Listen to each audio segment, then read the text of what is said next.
तो आज हम देखने जा रहे हैं कि हम डेटाबेस में टेबल किस तरह से क्रिएट करते हैं क्वेरी लैंग्वेज के ज़रिए से। तो सबसे पहले मैंने एसक्यूएल की एक फ़ाइल बना ली है जिसमें हम क्यूरीज अप्लाई करेंगे और हम देखेंगे किस तरह से हमें क्यूरीज शो होंगी।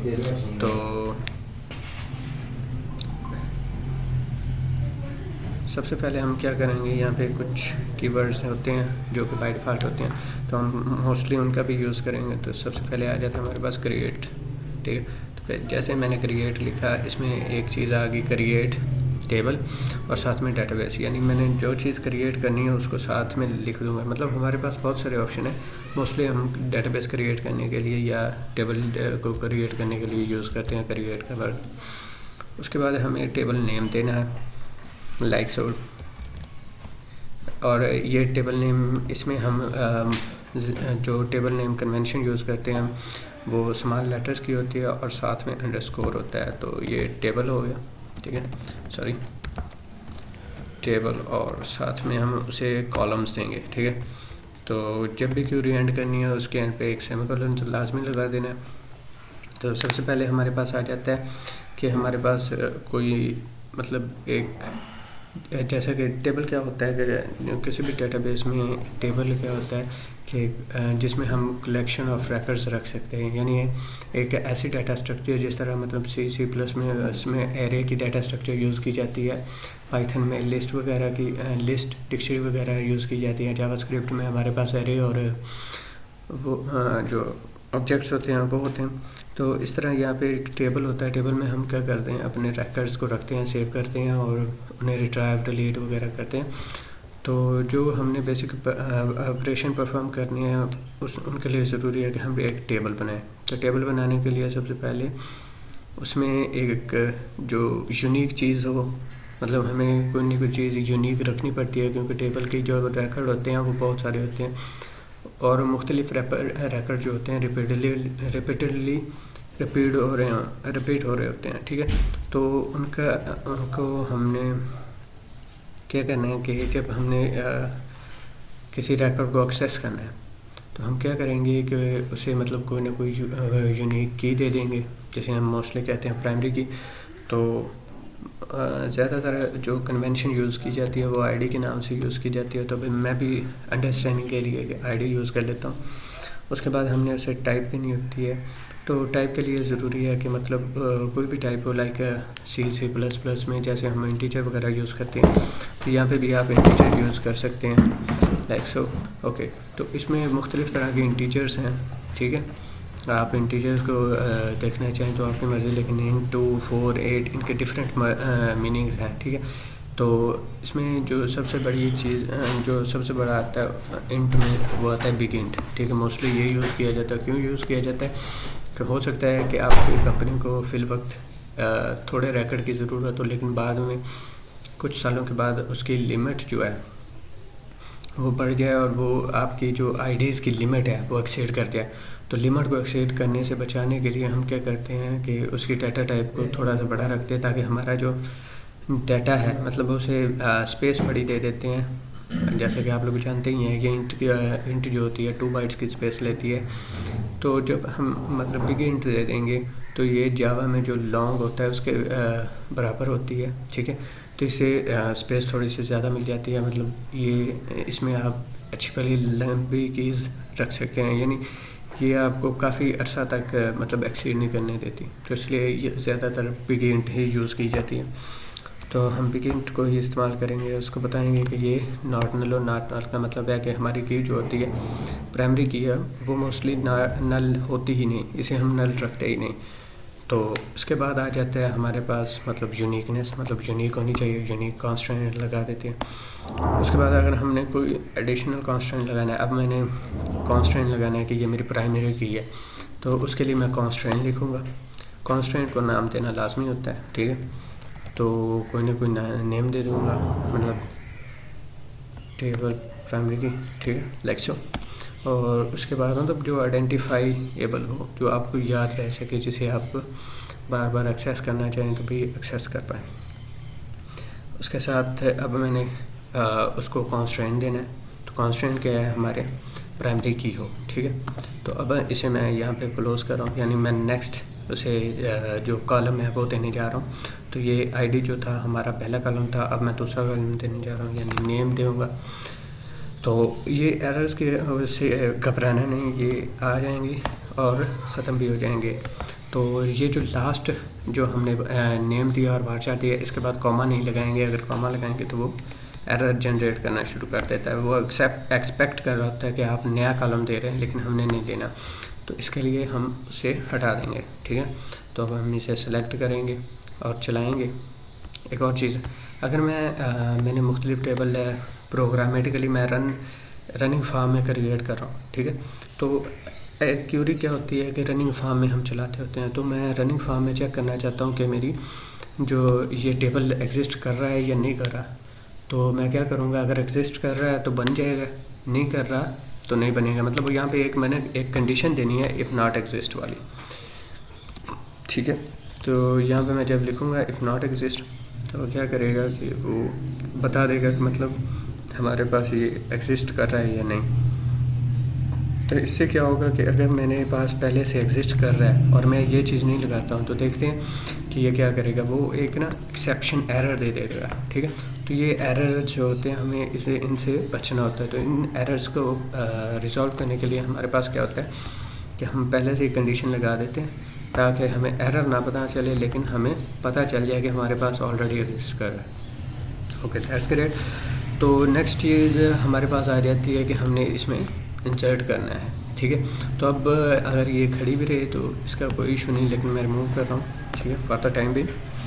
अब मैंने सेलेक्ट करना है कि हमारे पास कोई रिकॉर्ड मौजूद है या नहीं। तो मैं यहाँ पे लिखूँगा सेलेक्ट, उसके बाद स्टैटिक यानी टोटल रिकॉर्ड्स जितने भी हमारे पास मौजूद हैं वो, और उसके बाद टेबल नेम जो हमारे पास था, टेबल नाम हमारे पास था टेस्ट टेबल। ठीक है, तो यहाँ पे लिखेंगे और सेमीकोलन है यूजुअल हम लगाएंगे। तो ये हो गया हमारा टेबल सेलेक्ट। अब क्या है कि हमने इसमें रिकॉर्ड ऐड करना है। ठीक है, तो रिकॉर्ड ऐड करने के लिए हमारे पास जो मेरे पास मेथड्स हैं वो यहाँ पे मेरे पास यूआई बेस्ड भी हैं। ठीक है, मैं यूआई बेस्ड भी कर सकता हूँ। लाइक सो मैं आईडी को ऐड करना चाहूँ। ठीक है, तो मैं क्या करूँगा, आईडी में कोई भी आईडी दे दूँगा। ओके, और इसके साथ मैं क्या करूँगा, नेम भी दे दूँगा। लाइक मैं टेस्ट नेम दे देता हूँ। ठीक है, तो जब मैं इसे इस तरह से एंटर करूँगा तो ये हमारे पास अपडेट होने के लिए रेडी है। ठीक है, तो अपडेट करने के लिए ज़रूरी है कि हम कीज़ को इस जो हमारे पास क्यूरी है इसे हम एक मरतबा देख लें। मतलब अगर हमने लास्ट में कुछ चेंजिंग्स करना चाहें या हम देखना चाहें कि किस तरह से ये ऐड हो रहा है, तो उसे हम यहाँ से देख लेते हैं। और मतलब इसको मैंने अपडेट नहीं किया, कैंसिल किया है, क्योंकि हम यहाँ पे पेस्ट करना चाहते हैं वो क्यूरी। ठीक है, तो मैं क्या करूँगा कि मैं यहाँ से इसे उठाऊँगा, सेलेक्ट करूँगा, कंट्रोल-C करूँगा, कैंसिल कर दूँगा और यहाँ से ख़ुद मैं अप्लाई करने की कोशिश करूँगा कि यह मेरी क्यूरी एग्जीक्यूट होती है या नहीं होती। तो ये एग्जीक्यूट हो गई है और मेरे पास डाटा आ चुका है। मैं अगर रिफ़्रेश करूँ तो मेरे पास डाटा मौजूद है। ठीक है, ओके। तो नेक्स्ट चीज़ आ जाती है, ये तो थी सेलेक्ट और इंसर्ट। ठीक है, अगर मैंने सेलेक्ट करना है, मतलब मैंने नेम सेलेक्ट करनी है, तो मैं किस तरह से कर सकता हूँ, सेलेक्ट नेम, उसे बताना होगा नेम। ठीक है, उसके बाद मैं क्या करूँगा, फ्रॉम, ठीक है, टेबल नेम टेस्ट टेबल। ठीक है, तो क्यूरी को एज़ यूजुअल स्टॉप करना है। तो एग्जीक्यूट करते हैं। एग्जीक्यूट करने के लिए मैं सिलेक्ट कर रहा हूँ, नहीं तो वो पूछता है कि मैंने कौन सी क्यूरी चलानी है, क्योंकि यहाँ पे मुख्तलिफ क्यूरीज पड़ी हैं। ठीक है, तो उसे पूछना पड़ता है। तो अब अगर हम यहाँ पे देखें तो हमारे पास सिलेक्ट हो चुकी हैं। तो उसके बाद आ जाता है कि मैंने अपडेट करनी है। ठीक है, लाइक मैंने मिसाल के तौर पे अब अगर मैं ये क्यूरी दोबारा चलाऊँ, ठीक है, तो क्यूरी चल चुकी है, हमारे पास ये रिकॉर्ड मौजूद है। तो मैं अपडेट करना चाहता हूँ, मैं नेम को यहाँ से टेस्ट को नेम यानी डिफरेंट करना चाहता हूँ। तो मैं क्या करूँगा, डबल क्लिक करूँगा। ठीक है, सेम टेस्ट के बजाय मैं रखूँगा न्यू नेम। ठीक है,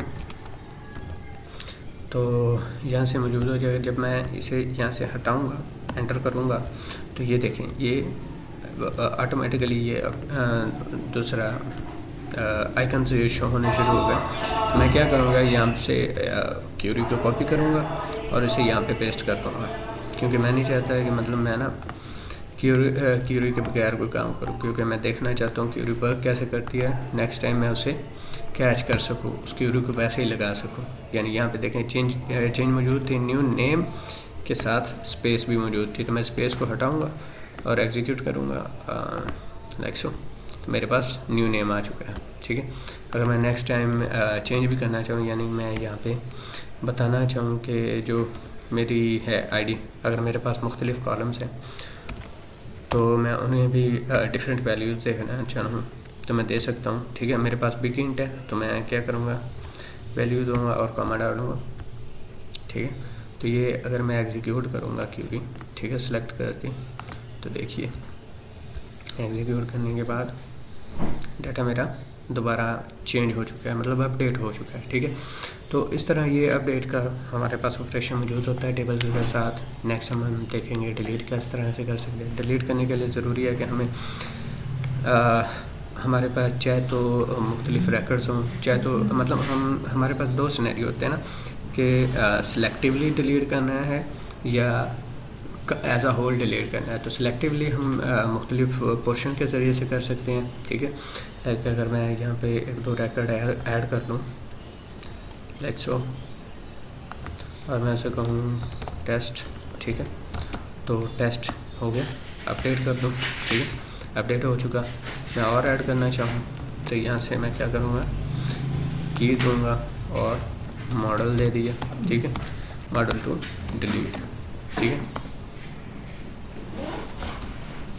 तो ये जैसे ही मैं यहाँ से बाहर निकलूँगा वो दे देगा। तो मैं इसे थोड़ा सा बड़ा कर देता हूँ ताकि हमें प्रॉपरली व्यू हो जाए।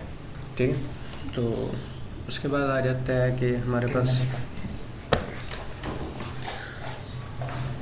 जो डिलीशन है वो परफॉर्म करने के लिए हमारे पास मुख्तलिफ तरीक़ाकार हैं। लाइक यहाँ पे जो तरीका मौजूद है मेरे पास माइनस वाला। ठीक है, तो रो को डिलीट करने के लिए ये मेरे पास मौजूद है।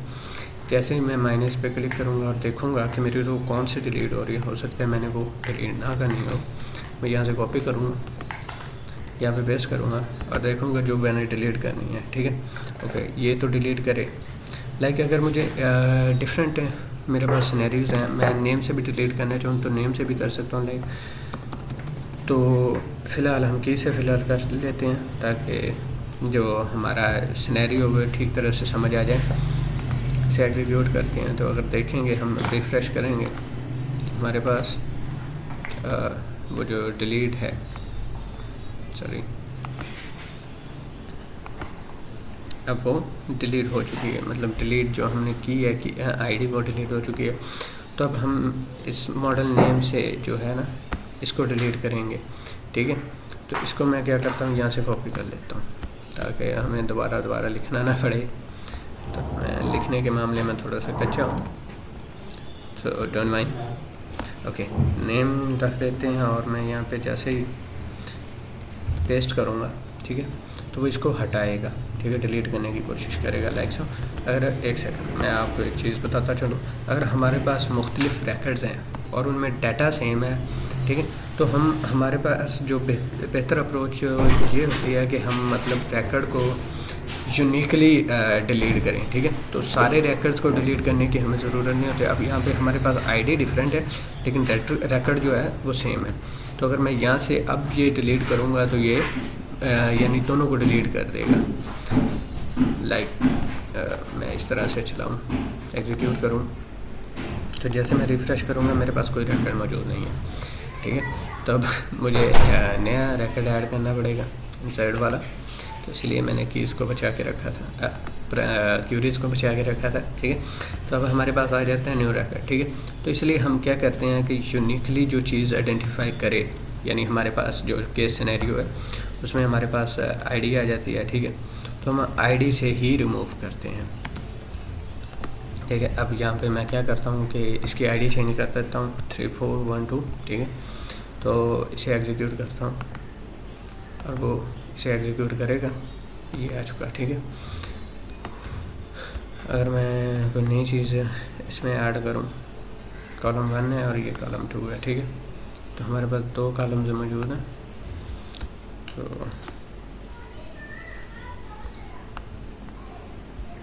जैसे ही मैं एग्जीक्यूट करूँगा हमारे पास तीसरी चीज़ भी आ चुकी होगी।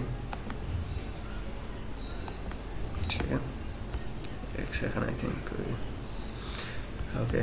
तो यहाँ पे एरर था इसलिए वो मिसबिहेव कर रहा है हमारे साथ। तो मैं क्या करूँगा, यहाँ से 3412 आईडी दे दूँगा और उसे डिलीट करने की ट्राई करूँगा। तो जैसे मैं इसे एग्जीक्यूट करूँगा ये वाली रिकॉर्ड डिलीट होनी चाहिए।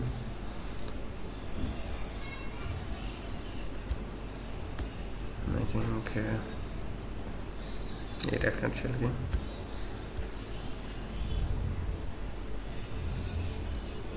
And there's something happening. Let me check. हाँ, तो ये देखें रिकॉर्ड डिलीट हो गया था। वो एक्चुअली क्या था कि टेबल का जो व्यू था वो आई थिंक मेरे यहाँ से किसी बटन पे मैंने क्लिक कर दिया था, वो चेंज हो गया। तो सॉरी फॉर दैट। तो अब हमारे पास ये जो आईडी है वो डिलीट हो चुकी है। अब मैं दूसरी आईडी डिलीट करता हूँ ताकि जो हमारी कन्फ्यूजन है वो दूर रहे। और यहाँ से मैं 13 कर देता हूँ, यानी मैं ये पहला रिकॉर्ड डिलीट करना चाहता हूँ। सो ये अगर मैं परफॉर्म करूँ तो जैसे ही मैं यहाँ पर रिफ़्रेश करूँगा डिलीट हो चुका। ठीक है, तो उम्मीद करता हूँ कि मैंने आपको एक बेहतर कंसेप्ट देने की कोशिश की होगी कि मतलब हम टेबल को किस तरह से क्रिएट कर सकते हैं और कैसे डिलीट कर सकते हैं। तो मिलते हैं अपनी नेक्स्ट वीडियो के साथ, तब तक के लिए अल्लाह हाफ़िज़। ख्याल रखिएगा अपना।